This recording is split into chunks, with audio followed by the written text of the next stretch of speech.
Olá, muito boa noite. Está no ar o nosso podcast o Diga Sim à Liga, gravado aqui no nosso estúdio Terra Play, através da estrutura da Rádio Terra FM do jornal Folha do Mate, uma parceria dessas empresas com a Liga Feminina de Combate ao Câncer. Mensalmente, trazemos profissionais ligados à área da saúde para levar informação à nossa comunidade venezuelense através do nosso canal no YouTube, o Terra Play, através da programação da Rádio Terra FM 105.1 e também através da edição impressa do jornal Folha do Mate, sites assuaradio.com.br e folhadomate.com.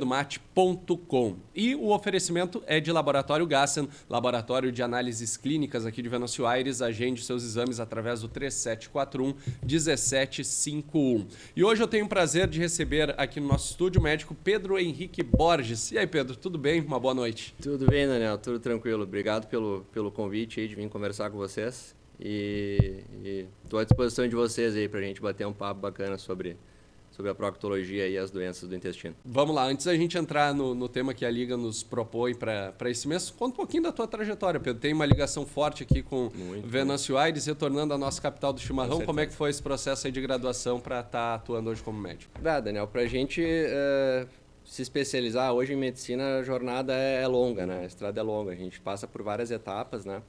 Faculdade, residência médica, né? A minha trajetória, eu saí daqui em 2009, fui para Porto Alegre estudar para o vestibular, né?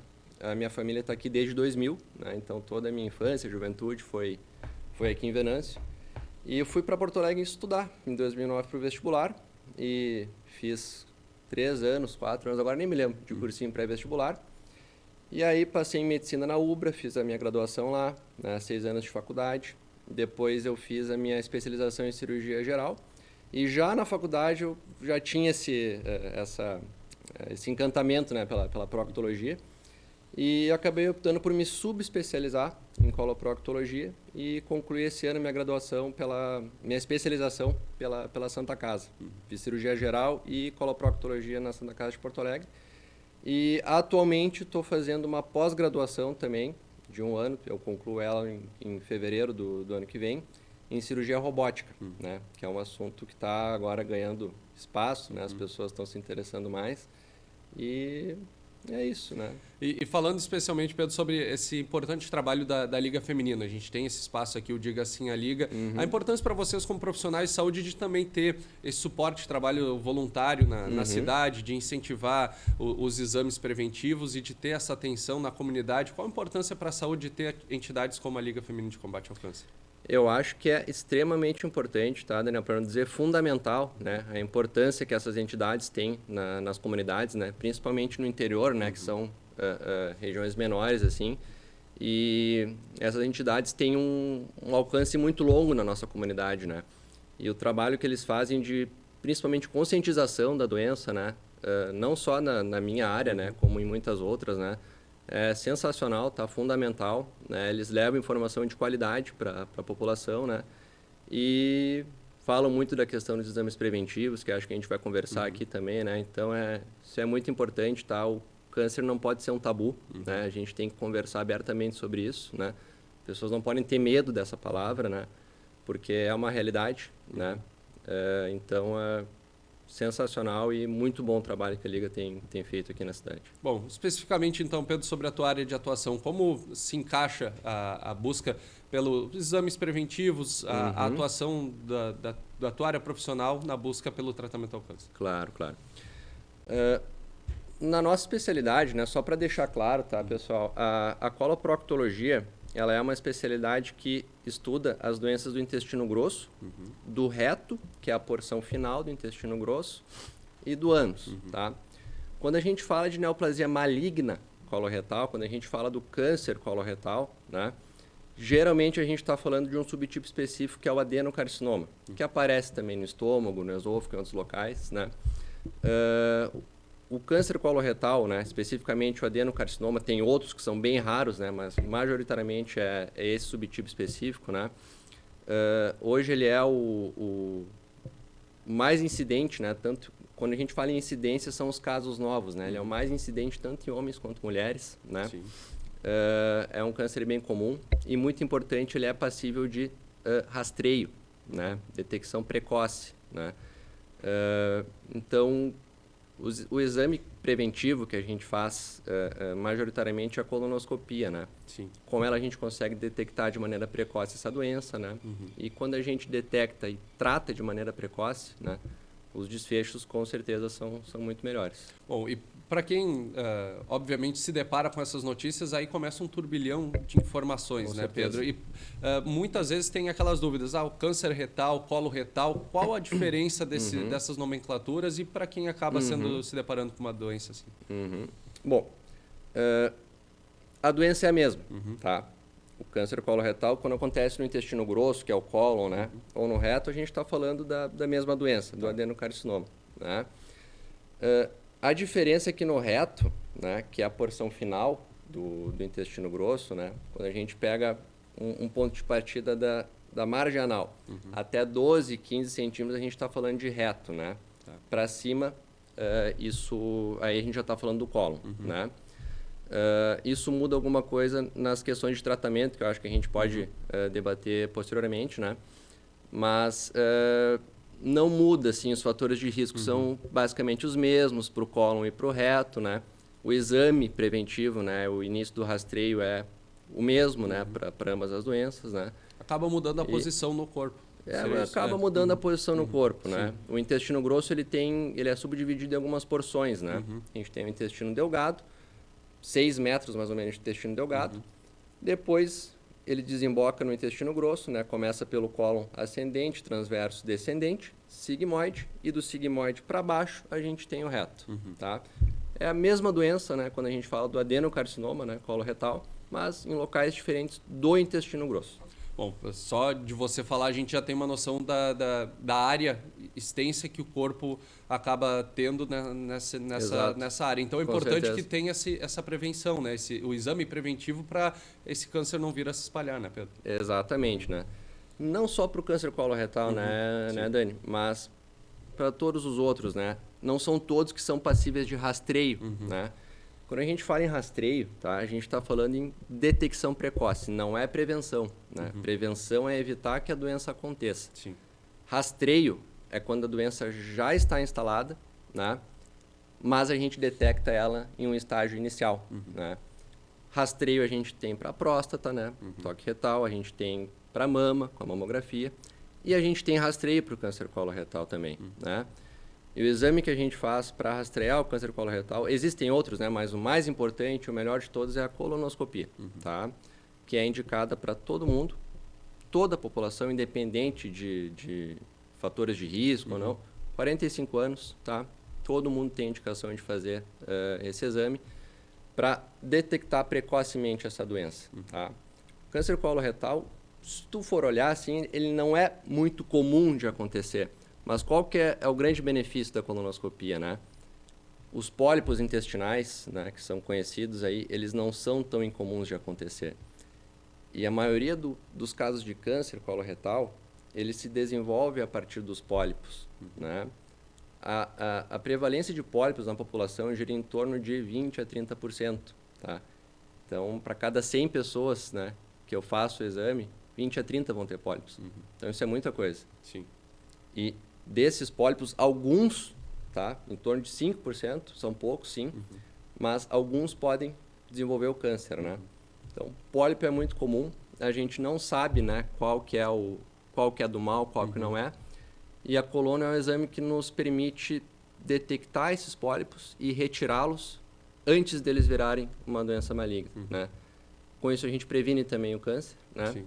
E evita que isso cause um problema maior, né? Porque quanto maior o estágio, né? Quanto maior tiver a doença, quanto mais a gente demorar para diagnosticar, né? A chance de se espalhar, né? E a gente não conseguir curar. Essa palavra é importante, câncer tem cura, tá? E depende muito do momento em que a gente faz o diagnóstico, né? Por isso a gente bate tanto nessa tecla e insiste tanto com os exames preventivos, né? Bom, e ao mesmo tempo, Pedro, com a tua experiência na graduação, agora já no mercado de trabalho, alguns paradigmas eles ainda são necessários serem quebrados, né? As pessoas às vezes têm o receio de fazer o seu exame preventivo, aquele check-up. Como quebrar esses paradigmas e como deixar a comunidade mais, digamos, à vontade e confiante de fazer esses exames para, de fato, chegar a esse resultado que você mencionou agora? Essa conversa que a gente está tendo aqui é um grande benefício, né, que a gente tem.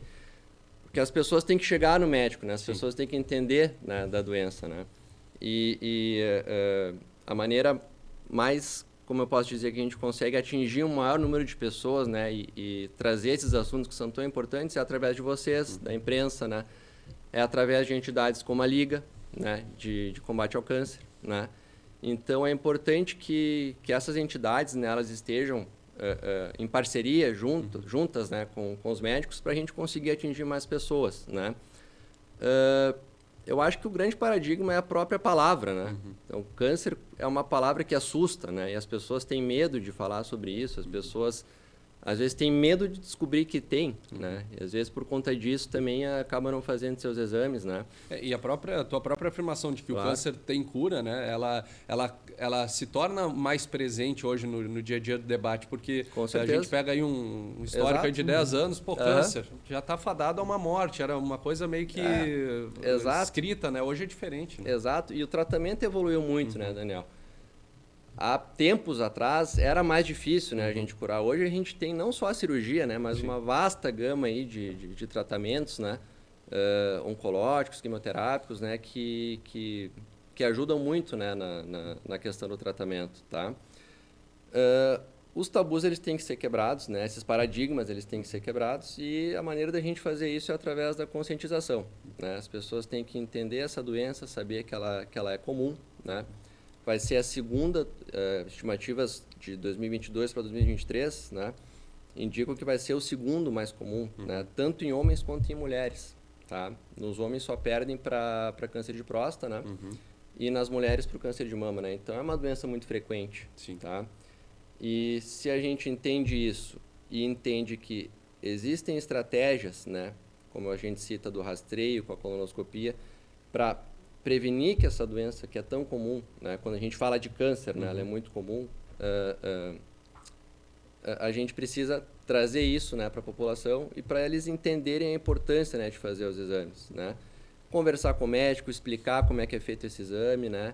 E fazer entender que é importante, né? Que o rastreio é importante, é detectar de maneira precoce, né?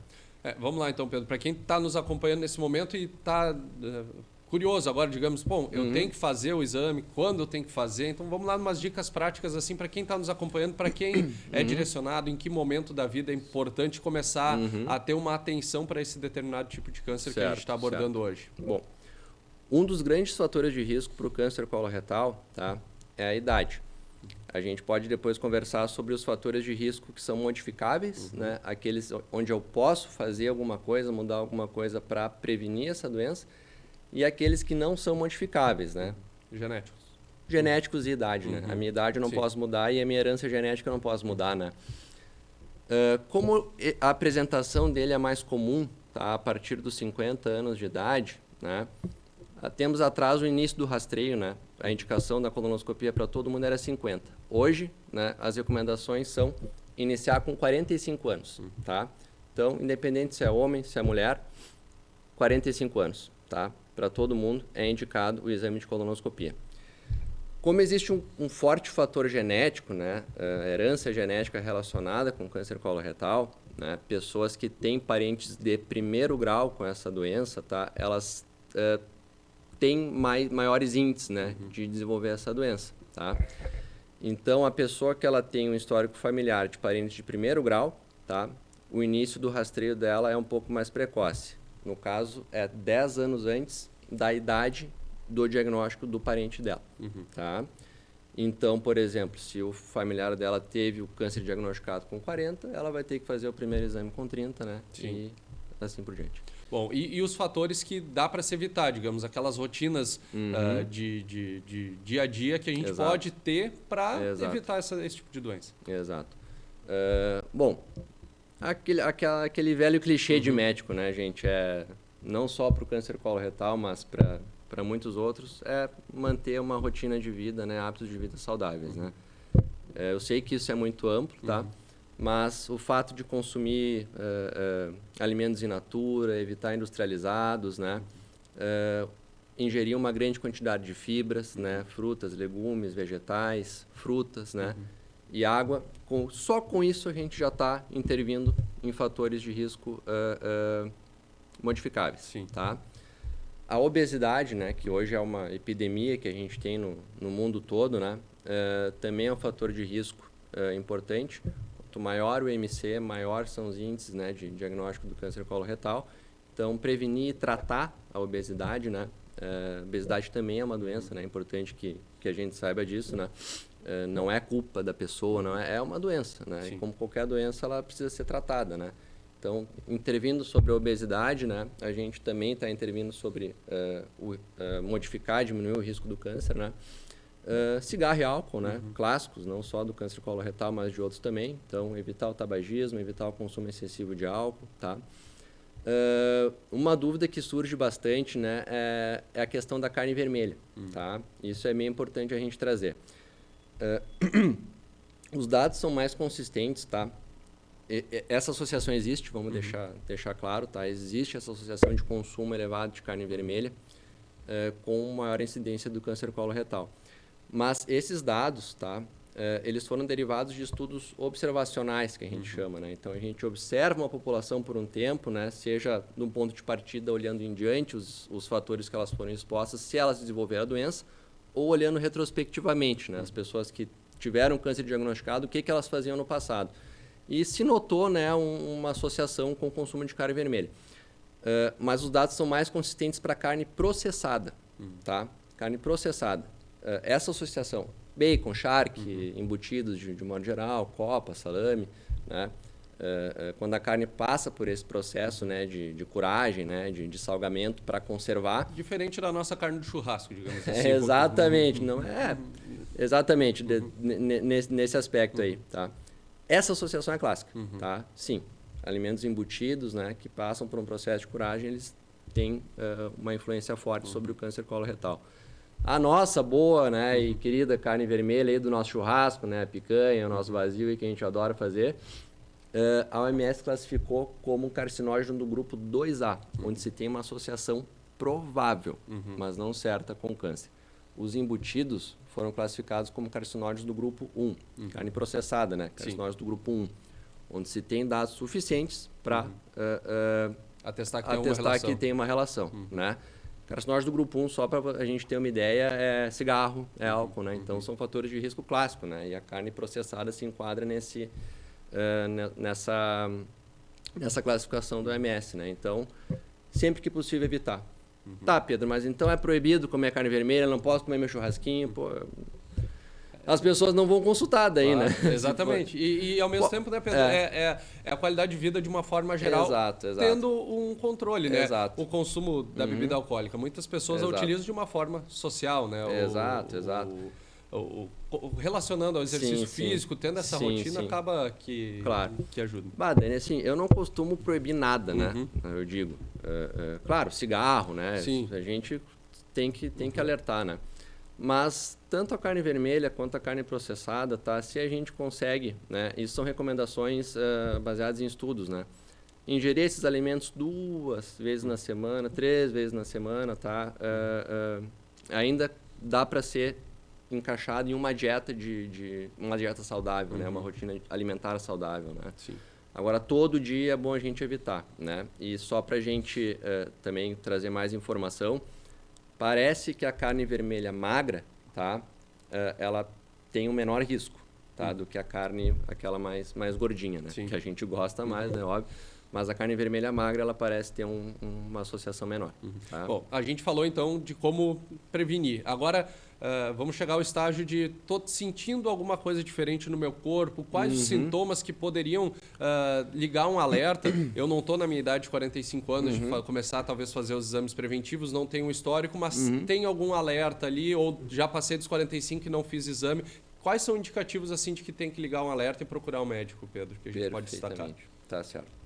Bom, antes de entrar especificamente nos sintomas, né, do câncer coloretal, que são fatores que podem sugerir que esteja ocorrendo a doença, o sintoma mais comum, eu digo, é nenhum. Esse é o problema. Porque o câncer, quando ele está em estágio inicial, é muito difícil ele manifestar sintomas, né? Essa é a importância, o grande link, né, da prevenção. Ele não causa sintoma. A pessoa pode ter uma doença maligna já, né, no intestino, ela pode ser pequena e a pessoa não está sentindo nada. Quando a pessoa começa a manifestar sintomas, geralmente esses sintomas eles são causados pelo crescimento excessivo da lesão, né? Então, as lesões malignas do intestino, elas podem sangrar, né? Elas podem causar um processo de obstrução intestinal ou suboclusão intestinal, a pessoa pode começar a ficar constipada. Então, sempre é importante ficar atento ao seguinte: sangramento evacuatório, tá? Qualquer tipo tem que ser investigado, tá? O mais comum está relacionado com alguma patologia que a gente chama orificial, né? Hemorroidas, fissuras, mas pode ser a manifestação de uma doença intraluminal, pode ser uma manifestação de uma doença que está dentro do intestino, né? Então, e principalmente o sangramento evacuatório que está misturado nas fezes, né? Quando esse sangue está misturado nas fezes, não é um sangramento vermelho vivo, assim, que a gente vê no papel higiênico ou no vaso, que isso é mais comum de ocorrer em hemorroides, fissuras, doenças orificiais. O sangramento misturado nas fezes fala mais a favor de uma doença que está dentro do intestino. Então, é importante ficar atento a isso, tá? Dor abdominal, tu vê que são todos sintomas bem inespecíficos, né? Dor abdominal, alteração do hábito intestinal é um dos mais importantes, tá? Uma pessoa que ela tem um intestino mais regulado, ela vai no banheiro todos os dias, de uns tempos para cá ela começa a ficar mais constipada, ter mais dificuldade para evacuar. Ou uma pessoa que vai menos regularmente ao banheiro e de uns tempos para cá começa a ir mais, né? Começa a ter mais episódios de diarreia. Alteração, mudança do hábito, não era assim, entendeu? Isso também é importante, né? Massa abdominal palpável, eu toco na minha barriga, eu vejo que tem um abolamento, uma bolinha ali, alguma coisa, tá? Isso é importante investigar também. Perda de peso não intencional, tá? Isso também é muito importante. Não intencional é... A pessoa não está fazendo dieta, ela está seguindo a rotina alimentar dela normal e sem explicação ela começa a perder peso, tá? Então isso também é importante, tá?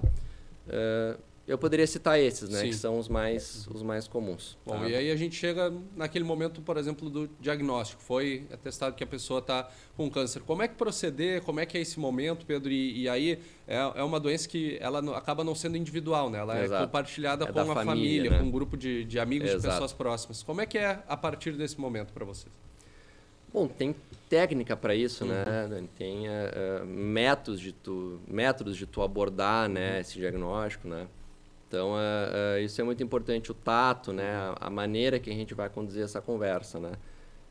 Eu sempre parto do princípio que a gente não deve enrolar, tá? A gente tem que ter uma abordagem ali, mas falar a real, né? Falar o que está acontecendo. Olha, aconteceu, né?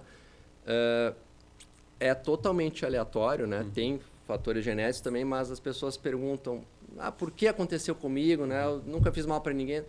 Gente, o assunto é por que não aconteceu contigo, né?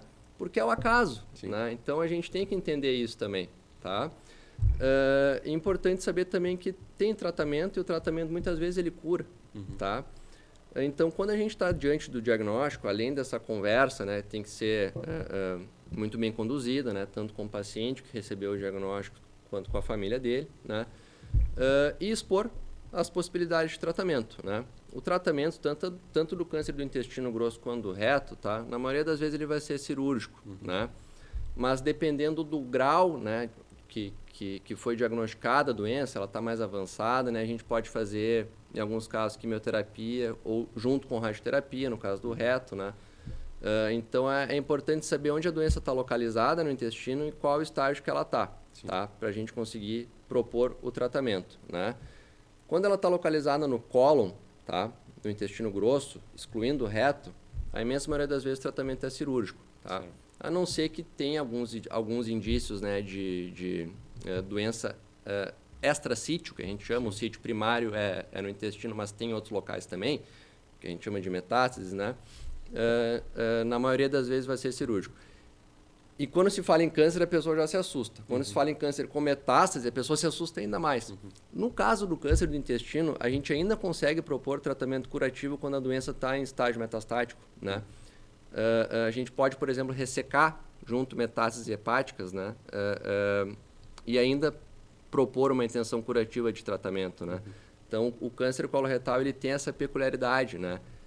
Se eu tratar cedo, a minha chance de tratamento a minha chance de cura é muito maior, né? Sim.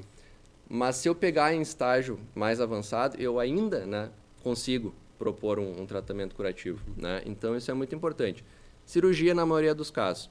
No caso do reto, tá? Isso muda um pouquinho, tá? Por quê? O reto a gente divide ele em 3 porções. E a porção inferior e média dele está fora de um sistema que a gente chama de cavidade peritoneal. O que é o peritônio? É uma membrana que reveste os órgãos internos e reveste também o intestino grosso. As porções finais do reto, elas estão fora dessa membrana. Nesses casos, né, dependendo do meu estadiamento, dos exames, eu já tenho o diagnóstico, né? Eu faço exames para ver em que nível está a doença, né? Dependendo de alguns critérios, né, que eu preciso preencher, o paciente ele vai ter indicação de fazer quimio-radioterapia, né, e avaliar para depois fazer a cirurgia. E em alguns casos também a quimio-radioterapia funciona tão bem no reto, né, que a doença ela pode regredir, né, desaparecer totalmente ao toque retal, a endoscopia e nos exames de imagem, ressonância, tomografia, e o paciente entrar num protocolo de vigilância, né? A gente fica só observando, olha só, a pessoa teve um câncer, fez quimio-radioterapia, ele sumiu e vai seguindo, né? Vai monitorando. Vai monitorando, né? São raros casos, né? Minoria, mas ainda tem essa peculiaridade no caso do câncer retal, né? Mas na maioria das vezes vai ser cirurgia mesmo, tá? E na tua avaliação, como tem também avançado a tecnologia no auxílio, no tratamento e também nesse processo de prevenção do câncer? Bom, tecnologia está aí e se aplica também à área médica, né? Principalmente na área médica.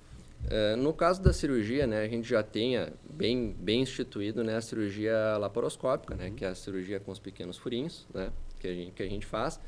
E eu consigo tratar basicamente qualquer órgão que está dentro da barriga pelo método laparoscópico, né? Então, sempre que possível a gente opta, né, pela abordagem laparoscópica, tá? É importante salientar que em termos de taxa de ressecção curativa, né, em termos de desfecho oncológico, que a gente chama, né, tanto a cirurgia aberta, que é aquela com corte, quanto com os furinhos, né, elas têm os mesmos resultados, né? A diferença é que a laparoscopia me proporciona menos dor no pós-operatório, né, uma resposta inflamatória menor, então a pessoa vai ter menos dor, né? Então, sempre que possível, a gente opta pela abordagem laparoscópica. E mais recentemente, né, tem surgido aí, já surgiu, na verdade, né, a cirurgia robótica, tá? Que é uma plataforma, é cirurgia minimamente invasiva também, como a laparoscopia, mas tem muito mais tecnologia embutida, né? Então, isso ajuda muito nos casos de câncer de reto, né? Que o reto, por estar na cavidade pélvica, é um espaço mais difícil de acessar cirurgicamente, né? E a cirurgia robótica me traz uma visão mais ampla, né? Me traz pinças articuladas que a laparoscopia não tem. Então, eu consigo visualizar muito melhor o campo operatório, né? Isso já está presente em Porto Alegre, em vários hospitais. E outras cidades do interior já estão também adquirindo plataformas robóticas, né? A gente já tem em Passo Fundo, a gente já vai ter em Santa Maria agora, né? Novo Hamburgo.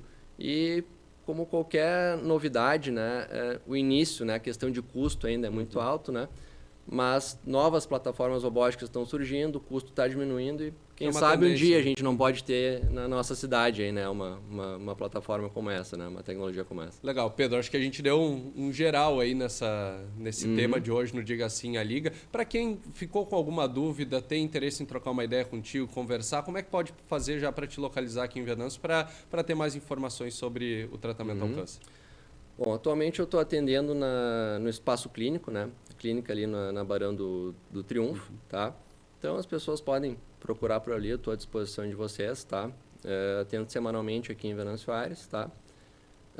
E tenho também as minhas redes sociais, tenho Instagram e sempre tento utilizar essas ferramentas para também trazer mais informação, né? Conversar mais com as pessoas, fazer a informação chegar mais até elas, né? Então, as pessoas podem me localizar também pelas redes sociais, tá? E fico à disposição aí de quem me procurar. Pedro, parabéns aí pelo trabalho, obrigado pela disponibilidade de vir até aqui ao nosso estúdio hoje. E sucesso, né, nesse retorno a Venâncio Aires, com certeza Saúde Venâncio que acaba ganhando. Que bom, cara, muito obrigado. Estou muito feliz de estar retornando para essa cidade que me acolheu tão bem, né? Tanto eu quanto a minha família.